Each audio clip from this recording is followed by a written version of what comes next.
Hello बेटा, कैसे हैं आप सभी। Unit 1 introduction to microeconomics complete करने के बाद अब हम स्टार्ट करेंगे unit 2 consumer's equilibrium and demand. लेकिन उससे पहले जो लास्ट वीडियो में आपसे 2 क्वेश्चंस पूछे थे, एक था आपका प्राइस थ्योरी रेफर्स टू यानी कि कीमत सिद्धांत आपका क्या होता है, ये आपका व्यष्टि अर्थशास्त्र यानी कि माइक्रो इकोनॉमिक्स है। दूसरा है आपका क्वेश्चन नंबर 2, किसी भी इकोनॉमी में होने वाले जो फ्लक्चुएशंस हैं यानी कि जो उतार चढ़ाव हैं उसमें आपकी हेल्प करता है मैक्रो इकोनॉमिक्स यानी कि समष्टि अर्थशास्त्र।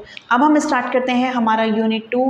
फर्स्ट टर्म है हमारा consumer. Consumer is an economic agent who consume goods and services for satisfaction of his और हर वांट्स। यहाँ देखिए आपका एक वर्ड यूज किया गया है इकोनॉमिक एजेंट। तो आपको 4 टाइप के इकोनॉमिक एजेंट्स बताए हैं, प्रोड्यूसर, कंज्यूमर, इन्वेस्टर और आपके डिस्ट्रीब्यूटर्स। ठीक है, तो यहाँ आपका जो कंज्यूमर है वो एक इकोनॉमिक एजेंट है जो गुड्स और सर्विसेज को कंज्यूम करता है यानी कि वस्तुओं और सेवाओं को उपभोग करता है। क्यों उपभोग करता है? अपनी आवश्यकताओं की संतुष्टि के लिए करता है।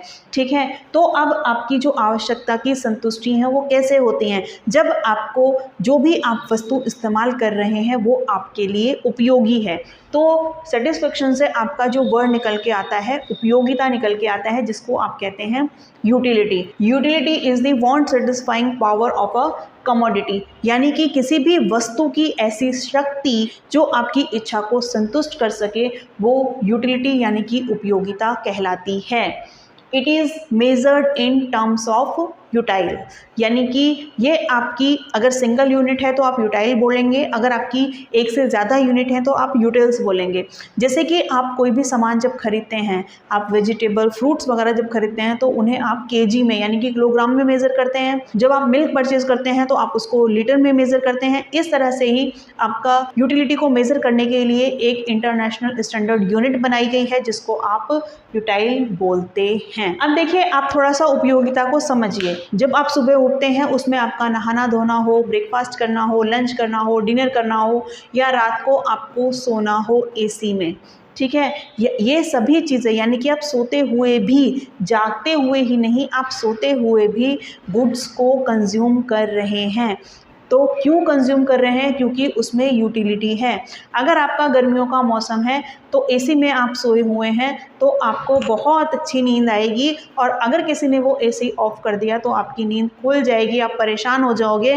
तो इसका मतलब क्या? उस एसी में आपकी पावर है आपकी वांट्स को सेटिस्फाई करने की, यानी कि वो आपको संतुष्टि दे रहा है, आप उसमें एक अच्छी गहरी नींद सो रहे हैं। Utility function is the functional relationship between the amount of goods consumed and the utility derived from the goods consumed, यानी कि आपने जितने नंबर ऑफ गुड्स कंज्यूम की हैं उन सब से जितनी आपको यूटिलिटी मिली उनका जो संबंध है, उनका जो रिलेशन है वो आपका यूटिलिटी फंक्शन यानी कि उपभोक्ता फलन बताता है। Utility, initial utility is the utility from the first unit of consumption of the commodity. It's means आप किसी भी पर्टिकुलर कमोडिटी की जितने भी नंबर ऑफ यूनिट्स कंज्यूम करते हैं उसमें जो फर्स्ट यूनिट से आपको यूटिलिटी मिलती है वो आपकी इनिशियल यूटिलिटी होती है यानी कि प्रारंभिक उपयोगिता होती है। जैसे कि किसी एक पर्टिकुलर पर्सन को प्यास लगी है और 3 ग्लास पानी पीने के बाद उसकी प्यास बुझती है, तो जो उसने पहला पानी का ग्लास पिया उससे जो उसको उपयोगिता मिली वो उसकी प्रारंभिक उपयोगिता होगी, वही उसकी इनिशियल यूटिलिटी हो। Next topic is characteristics of utility यानी कि उपयोगिता की विशेषताएं। अब देखिए, चाहे आपका कोई ऑब्जेक्ट हो गया, कोई पर्सन हो गया, कोई एनिमल हो गया, कोई भी दुनिया जहान में जो भी चीज़ें हैं सबकी अपनी अपनी कुछ कुछ विशेषताएं हैं, कुछ कुछ फीचर्स हैं। तो यूटिलिटी जो आप पढ़ रहे हैं उसकी भी कुछ अपनी विशेषताएं हैं। फर्स्ट है हमारा यूटिलिटी डिपेंड्स अपॉन अर्जेंसी और इंटेंसिटी ऑफ वांट्स, यानी कि जो हमारी यूटिलिटी है वो हमारी अर्जेंसी यानी कि तत्कालीनता पर निर्भर करती है। तत्कालीनता का मतलब क्या है कि एक पर्टिकुलर टाइम में हमें जब जिस चीज़ की ज़रूरत होती है हमें उसमें ही यूटिलिटी नज़र आती है, और दूसरे टाइम में ऐसा हो सकता है कि वो हमारे लिए उपयोगी ना हो। जैसे कि मैं आप लोगों का ही एग्जाम्पल लेती हूँ, जब आपके बोर्ड के एग्ज़ाम होते हैं तो आपके लिए सैम्पल पेपर बहुत ज़्यादा उपयोगी हो जाते हैं, है ना। तैयारी करने के लिए आप यूट्यूब या पे सब जगह सर्च करते हैं कि भाई sample paper CBSE sample paper का सॉल्यूशन हमें चाहिए, हमें सॉल्व करना है, ठीक है। दूसरा आपका क्या है, जिस दिन आप पेपर दे के आते हैं उस दिन आपको क्या चाहिए, उस दिन आपको आंसर की चाहिए कि भाई हमें चेक करना है कि हम पेपर जो करके आए उसमें कितने क्वेश्चंस हमारे गलत हैं, कितने सही हैं। जब तक आप टैली नहीं कर लेते आपको सेटिस्फेक्शन नहीं मिल जाती है। फिर आपका क्या है, अब आपने देना है CUET का पेपर, तो अब आपको क्या चाहिए, वो कंटेंट चाहिए। तो ये क्या है, यानी कि आपकी जो गुड्स टू गुड्स, आपकी टाइम टू टाइम जो आपकी यूटिलिटी है वो चेंज हो रही है। सेकेंड है आपका यूटिलिटी इज़ सब्जेक्टिव मैटर, यानी कि it can not be quantified. It's means कि आप यूटिलिटी को इस तरह से नहीं नाप सकते कि मुझे अगर मैंने कोल्ड ड्रिंक पिया तो मुझे इतने किलो यूटिलिटी मिली, इसने पिया तो इसको इतने किलो मिली, ऐसे नहीं आप मेज़र कर सकते। यूटिलिटी आपकी पर्सन टू पर्सन वेरी करती है, यानी कि मुझे प्यास लगी है, मैंने 1 गिलास पानी पिया तो वो 1 गिलास पानी मुझे ज़्यादा सेटिस्फेक्शन देगा, मेरे लिए वो ज़्यादा उपयोगी है कंपेयर टू जिस पर्सन को प्यास नहीं है, अगर आप उसको पानी देंगे तो उसके लिए उसमें कोई यूटिलिटी नहीं होगी। का है third, it's not essentially useful.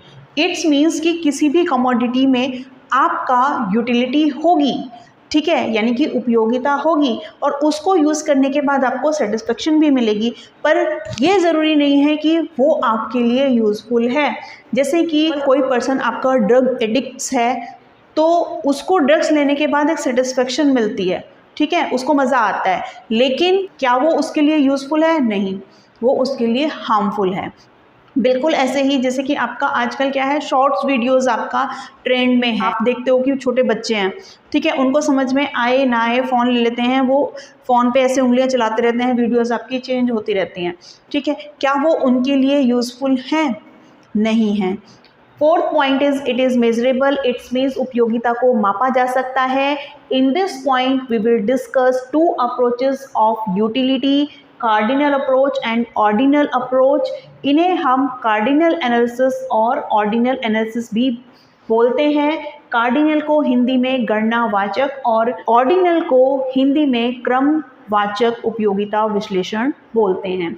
देखिए, आपका जो कार्डिनल अप्रोच है या फिर आप कह सकते हैं कार्डिनल एनालिसिस है, ये अल्फ्रेड मार्शल ने दिया था, और आपका जो ऑर्डिनल अप्रोच है ये हिक्स एंड एलन ने दिया था। ठीक है बच्चों, तो आपका कार्डिनल क्या है? Cardinal measured utility in quantitative manners. It's means utility can be measured in numbers. Numbers कैसे? आपके absolute numbers. Ordinal analysis measured utility in qualitative orders like first preference, second preference और third preference। देखिए, आपकी जो cardinal approach है उस आप जो यूटिलिटी है यानी कि जो आपको मिलने वाली योग्यता है उसे आप नंबर्स में 1 2 3 4 में मेज़र कर सकते हैं। ऑर्डिनल अप्रोच में आपके सामने 4 चीज़ें हैं, तो आप उसमें किसको प्रेफरेंस देंगे, ठीक है, फर्स्ट प्लेस पे किसको देंगे, सेकंड प्लेस पे किसको देंगे, थर्ड प्लेस पे किसको देंगे, ठीक है, किस ऑर्डर में आप जो 4 गुड्स हैं आप उनको प्रेफरेंसेस देंगे। एनालिसिस देखिए आप किस तरह से वर्क करता है। मान लीजिए आपको कंज्यूमर इक्विलिब्रियम टॉपिक पढ़ने के लिए आपके पास 3 चॉइसेस हैं, या तो आप स्कूल टीचर से पढ़ सकते हैं, या आप अपने ट्यूशन टीचर से पढ़ सकते हैं, या आप यूट्यूब से पढ़ सकते हैं, ठीक है। तो कुछ बच्चे तो ऐसे होंगे वो उनका मानना है कि भाई हमने स्कूल जाते हैं तो हमने स्कूल टीचर से ही पढ़ना है, तो वो फर्स्ट प्रायोरिटी देंगे स्कूल टीचर को। अगर यहाँ कुछ समझ में नहीं आया तो फिर वो जाएंगे यूट्यूब चैनल्स पे, ठीक है। थर्ड नंबर पे अगर तब भी समझ में नहीं आता तो वो अपना लगवाएंगे ट्यूशन, ठीक है। फिर आपके कुछ बच्चे ऐसे होंगे वो कहेंगे कि मैं तो यूट्यूब से ही पढ़ लूँगा, यानी कि यूट्यूब को प्रेफरेंस देंगे। अगर यूट्यूब से कुछ समझ में नहीं आया ना तो मैं तो ट्यूशन पे जाऊँगा। तो ऑर्डिनल अप्रोच क्या है? ये क्वालिटेटिव एस्पेक्ट पे ध्यान देता है कि भाई आपको किसी बच्चे ने स्कूल टीचर का पढ़ाया हुआ सब कुछ समझ में आता है तो वो कोचिंग में या ट्यूशन्स में नहीं जाना चाहता, वो स्कूल टीचर को ही प्रेफरेंस देता है, फर्स्ट प्रायोरिटी स्कूल टीचर को देता है। फिर सेकंड पे वो जाता है यूट्यूब पे, और ट्यूशन को वो सबसे लास्ट में रखता है कि जब ज़रूरत होगी सबसे लास्ट में मैं ट्यूशन लगवाऊंगा। ऑर्डिनल अप्रोच इस तरह से आपकी यूटिलिटी को ऑर्डर्स में मेज़र करता है। यूटिलिटी वर्ड तो अब सभी बच्चों को रट चुका होगा कि उसका मतलब क्या होता है। यूटिलिटी क्या है?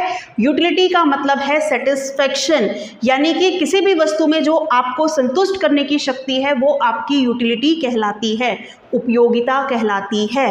अब हम इस सिचुएशन को एक एग्जाम्पल से समझते हैं। देखिए, आप स्कूल से घर गए, आपको भूख लगी थी और माँ आपके लिए खाना लेके आई, तो ये तो हो गई एक नॉर्मल बात। अब इस सिचुएशन को और कॉम्प्लिकेटेड बना देते हैं।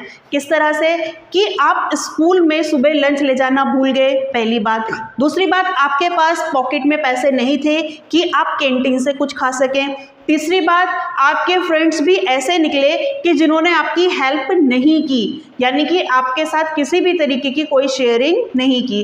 अब आपकी सिचुएशन क्या है वो आप इमेजिन कर सकते हैं। आप देखिए, माँ ने खाना दिया, आपने आप देखा ना ताव देखा, बस खाना शुरू कर दिया। पहली रोटी पेट में कहाँ गई आपको पता भी नहीं लगा। उस रोटी में इतनी ज़्यादा यूटिलिटी थी कि आपको पता ही नहीं लगा कि वो पेट में कहाँ गई और कब गई, कितनी तेज़ी से गई, लेकिन उसने आपको सबसे ज़्यादा सेटिस्फाई किया। अब आपके पास दूसरी रोटी आती है। दूसरी रोटी आप थोड़ा स्लो स्पीड में खाएंगे क्योंकि पहली काफ़ी हद तक आपको संतुष्ट कर चुकी है। इसका मतलब दूसरी रोटी में पहले के कंपैरिजन में कम यूटिलिटी है। दूसरी भी आपने खाई, तीसरी आपने खाई। तीसरी खाने के बाद आपका पेट भर जाता है। आप बोलते हो माँ को कि माँ बस अब मेरा पेट भर गया है, लेकिन माँ तो माँ है। माँ क्या कहती है कि नहीं बेटा, तू सुबह से भूखा है, एक रोटी और तुझे खानी ही पड़ेगी। अब माँ ने चौथी रोटी आपकी प्लेट में रखी, लेकिन आपकी खाने की इच्छा नहीं है, उसमें आपके लिए कोई भी यूटिलिटी नहीं है, लेकिन वो आपको खानी तो पड़ेगी ही। वो आपने जैसे तैसे ख़त्म की। माँ आपके लिए 5वीं रोटी ले आई, क्योंकि ये तो माँ का दिल है ना। माँ ये नहीं देख रही कि बेटा 4 रोटियाँ खा चुका है, माँ तो ये देख रही है कि बेटा सुबह से भूखा है और अभी उसे रात तक और भी बहुत सारा काम करना है। तो अब आप देखिए, आपकी थाली में 5वीं रोटी है, माँ का दिल है और आपका पेट है। वो आपने डिसाइड करना है कि आपने क्या करना है। यही वाली सिचुएशन अब हम बोर्ड पे उतारते हैं नंबर्स में। तो अब आप समझिएगा कि किस तरह से आपका ये कॉन्सेप्ट निकल के आता है। तो ये आपकी क्या है, रोटी, ठीक है, जो भी आपकी रोटी है, और ये रोटी से मिलने वाली आपकी क्या है, संतुष्टि, यानी कि उपयोगिता, जिसको आप इकोनॉमिक्स की लैंग्वेज में मार्जिनल यूटिलिटी बोलेंगे। क्या बोलेंगे, मार्जिनल यूटिलिटी बोलेंगे, ठीक है। तो पहली रोटी आपने खाई, तो अब अभी तक हम ये पढ़ चुके हैं कि भाई जो उपयोगिता है उसको आप नंबर में मान सकते हैं। कार्डिनल अप्रोच में आपने समझा कि उपयोगिता को आप नंबर्स में मेज़र कर सकते हैं। तो अब रोटी खाने से आपको जो भी संतुष्टि मिली उसे हम यहाँ नंबर्स में शो कर रहे हैं। आपने पहली रोटी खाई, तो अब आप मान लीजिए आपको 10 यूटिल्स के बराबर उसमें संतुष्टि मिलती है। अब आप दूसरी रोटी खाते हैं, दूसरी रोटी से मान लीजिए आपको 8 यूटिल्स के बराबर संतुष्टि मिली। तीसरी रोटी से आपको 6 या 5, आप कुछ भी बोल सकते हैं। ये नहीं कि आप कहोगे मैम तो एक सीक्वेंस में लेके जा रहे हैं, 2 लेके जा रहे हैं, 3 ऐसा कुछ भी नहीं है। बस मायने ये रखता है कि आप जब किसी भी कमोडिटी को कंज्यूम कर रहे हैं तो उससे उसकी नेक्स्ट जो आपकी यूनिट है उससे मिलने वाली जो यूटिलिटी है कम ही होगी। पहली रोटी आपने खाई तो 10 यूटिल के बराबर यूटिलिटी मिलती है, 2 खाई तो 8 के बराबर मिलती है, 3 खाई तो 5 के बराबर मिलती है। 4 जब आई थी, आप माँ को मना कर चुके थे, तब भी माँ ने रखा, तो इसमें आपके लिए 0, कोई उपयोगिता नहीं है। आपने माँ का दिल रखने के लिए किसी तरह से उसे खा लिया, फिर माँ तो और भी खुश हो गई और माँ ने एक 5वीं रोटी और दी कि बेटा ले ये भी खा। अब आपके लिए उसमें कोई यूटिलिटी नहीं है, यूटिलिटी आपकी नेगेटिव में भी चली जाती है। 5वीं रोटी आपके लिए बड़ी नुकसानदायक साबित हो रही है, ना आपसे खाते बन रहा है ना छोड़ते बन रहा है। देखिए, इससे आप निकाल सकते हैं टोटल यूटिलिटी। तो पहली रोटी से आपको मिली 10 यूटिल्स के बराबर यूटिलिटी। जब आपने पहली के बाद दूसरी खाई, 2 रोटी से आपको कितनी मिली, ऐड कर दे जाइए 18, ठीक है। 3 से कितनी मिली, 18 प्लस 5, ठीक है। फिर आपने 4 में आपका 23 प्लस 0 23 ही रहेगा, यानी कि 4th रोटी आपने खाई तो, लेकिन आपकी उपयोगिता नहीं बढ़ी। फिर आपका 5 में आपके लिए जो यूटिलिटी है वो नेगेटिव में जा रही है और ये आपके टोटल यूटिलिटी को भी कम कर रहा है। तो 23 minus 5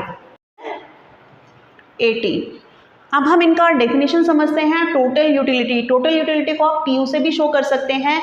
it is the total satisfaction which a consumer derive from consumption of a certain amount of a commodity, यानी कि कोई भी पर्टिकुलर कंज्यूमर किसी भी कमोडिटी की जितनी भी यूनिट्स कंज्यूम करता है उन सबसे मिलने वाली जो सीमांत उपयोगिता है यानी कि मार्जिनल यूटिलिटी है, अगर हम उस सब का टोटल कर दें तो हमें टोटल यूटिलिटी मिल जाती है। जैसे कि आपका इसको अब आप फॉर्मूला के फॉर्म में लिख सकते हैं। Total utility of n unit is equal to mu1 mu2 up to MUN, यानी कि आप जितने भी नंबर ऑफ यूनिट्स कंज्यूम करते हैं उन सभी को ऐड करके टोटल यूटिलिटी निकाल सकते हैं। इसे आप इस तरह से भी लिख सकते हैं, total utility of n is equal to sigma MU। Sigma का मतलब होता है आपका समेशन ऑफ मार्जिनल यूटिलिटी। ठीक है, अब आप देखिए इस एग्जाम्पल में हमने क्या किया, 5 रोटियां खाई तो टोटल यूटिलिटी ऑफ 5 रोटीज। ठीक है, तो 5 रोटी की जो यूटिलिटी है आप कैसे निकालेंगे, यूटिलिटी जो आपको फर्स्ट रोटी से मिली प्लस सेकंड से मिली प्लस थर्ड से मिली प्लस 4 से मिली प्लस 5 से मिली, 5 वाली आपकी नेगेटिव थी, तो 5 रोटियों से मिलने वाली टोटल यूटिलिटी आपकी कितनी हो गई, 18 हो गई। ठीक है, तो इस तरह से आप टोटल यूटिलिटी फाइंड आउट कर सकते हैं। अब हम आते हैं मार्जिनल यूटिलिटी पे। मार्जिनल यूटिलिटी को आप MU से शो कर सकते हैं। Marginal utility is the additional utility derived from consumption of an additional unit of the commodity. It means अगर आप किसी भी पर्टिकुलर कमोडिटी की एक यूनिट कंज्यूम करते हैं, ठीक है, और उसके बाद दूसरी यूनिट कंज्यूम करते हैं, तो टोटल यूटिलिटी में जो चेंज आता है यानी कि एडिशनल यूनिट से जो आपको यूटिलिटी मिलती है वो आपकी मार्जिनल यूटिलिटी होती है। ठीक है, तो मार्जिनल यूटिलिटी का जो आपका फॉर्मूला है आप किस तरह से शो कर सकते हैं, marginal utility of n unit is equal to total utility of n units minus total utility of n minus 1 units. ठीक है, या फिर आप इसको ऐसे भी शो कर सकते हैं, मान लीजिए जो आप कमोडिटी कंज्यूम कर रहे हैं, यहाँ आप मान लीजिए वो कमोडिटी X है, तो marginal utility of X is equal to, ये डेल्टा आपका चेंज को बताता है, change in total utility of X upon में change in quantity of X। अब देखिए जो मार्जिनल यूटिलिटी का फॉर्मूला है उसमें हम ये वाली वैल्यूज पुट करके देखते हैं। मान लीजिए आप marginal utility of n unit यानी कि आप 5 यूनिट के लिए निकाल रहे हैं, जो आपकी 5वीं यूनिट है उसके लिए आप मार्जिनल यूटिलिटी निकालते हैं, तो टोटल यूटिलिटी ऑफ n यानी कि टोटल यूटिलिटी ऑफ n यानी कि 5वें नंबर पे आपकी जो यूटिलिटी है वो कितनी है, 18। ठीक है, minus total utility of n minus 1 यानी कि 5 माइनस 4, 5 माइनस 1 यानी कि 4, तो 4 पे आपकी कितनी यूटिलिटी है, 23। ठीक है, तो आप 18 में से 23 माइनस करेंगे तो आपका आता है -5। यहाँ तो आपके सीक्वेंस में यूनिट्स यूज कर रहे हैं 1 2 3 जैसे कि आपके कॉन्जिक्यूटिव नंबर्स होते हैं, लेकिन हमेशा ऐसा नहीं होता है। अगर आप 2 आइसक्रीम खाते हैं तो आपको टोटल यूटिलिटी मिलती है 10 यूटिल्स के बराबर। अगर आप आइसक्रीम खाते हैं तो आपको यूटिलिटी मिलती है 18 यूटिल्स के बराबर। अब आप मार्जिनल यूटिलिटी निकालेंगे इस फॉर्मूले से, ठीक है, क्योंकि कॉन्जिक्यूटिव नंबर्स में नहीं है। तो अब आपका मार्जिनल यूटिलिटी क्या होगा, change in total utility. Total utility में कितना चेंज आ रहा है, 18 माइनस 10, ठीक है, अपॉन में चेंज इन क्वांटिटी कंज्यूम्ड। तो आपने यहाँ 2 कर रहे हो आप कंज्यूम, यहाँ 4 कर रहे हो, तो कितना चेंज आ रहा है, 4 माइनस 2। ठीक है, तो ये आपका आ गया 8/2। तो यहाँ आपकी मार्जिनल यूटिलिटी आ जाती है 4। इन नंबर पर बेस्ड हम एक ग्राफ बना लेते हैं और उस ग्राफ के बेसिस पर ही हम समझेंगे टोटल यूटिलिटी और मार्जिनल यूटिलिटी में क्या रिलेशन है। तो इस तरह से हम ग्राफ लेते हैं, ये हमारा x एक्सिस है, ये हमारा y एक्सिस है, ये हमारा ओरिजिन है। x एक्सिस पे आप लोग लेंगे यूनिट्स, y एक्सिस पे आप लेंगे यूटिलिटी। ठीक है बच्चों, अब यहाँ यूनिट्स आपने 1 2 5 शो कीजिएगा, 1 2 3 4 5। यूटिलिटी में आपका जो सबसे छोटा वैल्यू है वो है आपका 5, 0 तो आपका लाई करेगा ही करेगा। तो यहाँ आपने 5 से लेके 23 तक का डाटा y एक्सिस पे शो करना है। तो हम 5 5 का गैप लेंगे, 5 10 15, 20, 25, ठीक है। तो और यहाँ आपका y एक्सिस पे नेगेटिव में -5, -10, इस तरह से आपने अपना ये एक्सिस ले लिया है। अब देखिएगा आप यूनिट 1 पे मार्जिनल यूटिलिटी कर्व हम पहले बनाते हैं। यूनिट 1 पे आपका है 10, 2 पे आपका है 8, 10 से थोड़ा सा नीचे कर दीजिएगा, 3 पे आपका है 5, 4 पे आपका है 0, 5 पे आपका है -5 जो कि यहाँ आएगा, ठीक है। तो ये देखिएगा आप, ये बेटा आपका यूटिलिटी कर्व बन जाता है, ठीक है। ये यहाँ 5 आ गया, तो ये आपका क्या है, यहाँ मार्जिनल यूटिलिटी कर्व है ये, ठीक है। अब आपका बनाते हैं टोटल यूटिलिटी कर्व। 1 पे 10, 2 पे आपका है 18, तो 2 पे आप चले जाओ 20 से थोड़ा सा नीचे, पर है आपका 23 यानी कि 20 से थोड़ा सा ऊपर और 25 से नीचे। 4 पे भी आपका कांस्टेंट है 23 के बराबर है। 5 पर आपका हो जाता है 18 यानी कि वापस वो गिर जाता है, ठीक है। तो इस तरह से ये बेटा आपका आ गया है टोटल यूटिलिटी कर्व। तो अब topic is relationship between total utility and marginal utility. आप यहाँ देख सकते हैं बेटा ग्राफ में यूनिट 1 से लेके आप देखते हैं टोटल यूटिलिटी आपका इंक्रीज हो रहा है, लेकिन वो डिमिनिशिंग रेट पे इंक्रीज हो रहा है, ठीक है। इस सिचुएशन में आपका मार्जिनल यूटिलिटी डिक्लाइन हो रहा है, बट वो पॉजिटिव है। तो आपका जो फर्स्ट रिलेशन हमने फाइंड आउट किया, marginal utility decline but remains positive, ठीक है। एंड टोटल यूटिलिटी आपका क्या है, total utility increases but at diminishing rate. फिर नेक्स्ट है आपका 4 यूनिट पे आप देखेंगे मार्जिनल यूटिलिटी आपका कितना है, 0। एट दैट टाइम आपका टोटल यूटिलिटी हाईएस्ट पॉइंट पे है और कांस्टेंट पे है। इसे हम कहेंगे सैचुरेशन का पॉइंट, ठीक है, यानी कि सबसे अधिक संतुष्टि का बिंदु, पूर्णता का बिंदु, इसे हम बोलेंगे मैक्सिमम सेटिस्फेक्शन लेवल को ये शो करेगा, ठीक है। तो when marginal utility is equal to 0 at that time total utility at its highest point, total utility is its highest point and remains constant, okay.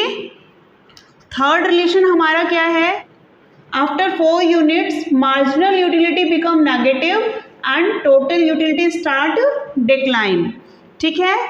तो आपका मार्जिनल यूटिलिटी जब आपका नीचे गिरता हुआ नेगेटिव हो जाता है, जो टोटल यूटिलिटी है गिरना स्टार्ट कर देता है। तो टोटल यूटिलिटी आपकी नेगेटिव नहीं होती है, मार्जिनल यूटिलिटी नेगेटिव हो सकती है, क्योंकि आप जब more and more units consume करते हैं तो एक ऐसी सिचुएशन हो सकती है जब आपको किसी पर्टिकुलर कमोडिटी की किसी यूनिट में यूटिलिटी नज़र ना आए, ठीक है।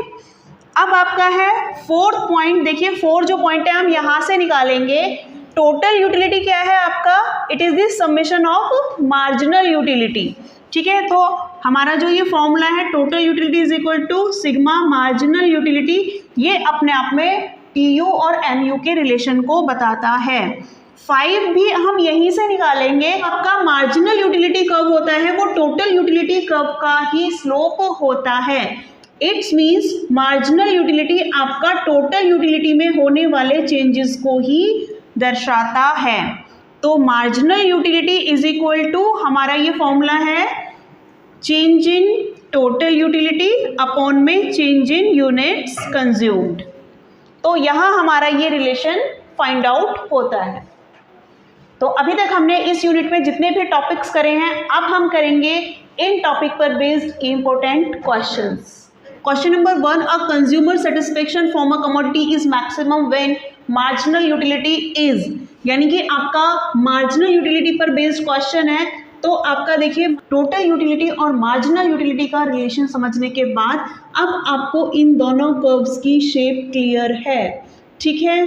तो यहाँ आपका टोटल यूटिलिटी का हाईएस्ट पॉइंट है, तो यहाँ से आपका मार्जिनल यूटिलिटी जाएगा और ये 0 होते हुए इस तरह से नेगेटिव हो जाएगा। तो अब आप लोगों को इन दोनों की शेप बिल्कुल क्लियर है? तो क्वेश्चन आपका क्या कहता है कि a consumer satisfaction from a commodity maximum, ये मैक्सिमम सेटिस्फेक्शन का पॉइंट है। एट द टाइम आपका मार्जिनल यूटिलिटी कितना होगा? 0। ठीक है। दूसरा क्वेश्चन है आपका total utility falls when marginal utility is, total utility आपका गिरता है कब? जब आपका मार्जिनल यूटिलिटी नेगेटिव होता है, यानी कि ऋणात्मक होता है। ठीक है। नेक्स्ट हमारा क्वेश्चन है give relation between total utility and marginal utility. इसमें रिलेशन क्या होता है? जब टोटल यूटिलिटी आपका डिमिनिशिंग रेट पे इंक्रीज करता है तो मार्जिनल यूटिलिटी गिरता है, लेकिन वो पॉजिटिव रहता है। जब टीयू हाईएस्ट पॉइंट पे होता है तो एमयू 0 होता है, जब टीयू डिक्लाइन होता है तो एमयू आपका नेगेटिव होता है। टीयू एमयू का समेशन है और एमयू टीयू का स्लोप है। ठीक है। अब देखिए आपका ये कहते हैं कि डिफाइन मार्जिनल यूटिलिटी। तो मार्जिनल यूटिलिटी की डेफिनेशन आप सभी बच्चे लिख सकते हैं। Marginal utility is the utility derived from the consumption of additional unit of a commodity. ठीक है। तो इस तरह से आप मार्जिनल यूटिलिटी की डेफिनेशन लिख सकते हैं। अब आपको ये टेबल बेटा कंप्लीट करनी है। देखिए इसमें भी आपका देखिए टोटल यूटिलिटी और मार्जिनल यूटिलिटी का जो आपको शेड्यूल बनाया था उस पर बेस्ड ही आपकी ये टेबल है। इसमें आपको पता है total utility is equal to क्या होता है? समीशन ऑफ मार्जिनल यूटिलिटी, और marginal utility is equal to क्या होता है? Total utility of n unit minus total utility of minus 1 units. ठीक है। तो 1 यूनिट पे ये 50 है, तो 2 यूनिट पे कितना होगा? तो हम टोटल यूटिलिटी कैसे निकालते हैं? टोटल यूटिलिटी हम निकालने के लिए मार्जिनल यूटिलिटी को उसमें ऐड करते जाते हैं। ठीक है। तो 50 प्लस 40 ये 90 हो जाता है। ठीक है। 1 यूनिट पे आपका टोटल यूटिलिटी जो है 50, वही आपका मार्जिनल यूटिलिटी भी होगा। अब आप देखिए ये वाली मार्जिनल यूटिलिटी आप कैसे निकाल सकते हैं? 3 यूनिट पे आपकी जो टोटल यूटिलिटी है उसमें से हम 2 यूनिट पे हमें जो यूटिलिटी मिलती है उसे माइनस करके, यानी कि 2 से 3 में यूनिट में चेंज आने से टोटल यूटिलिटी में जो चेंज आ रहा है वो हमारा मार्जिनल यूटिलिटी होगा। ठीक है। अब आप यहाँ 4 यूनिट के लिए टोटल यूटिलिटी निकाल सकते हैं। कैसे निकाल सकते हैं? ये ऐड करके। ठीक है। तो ये आ गया आपका 140।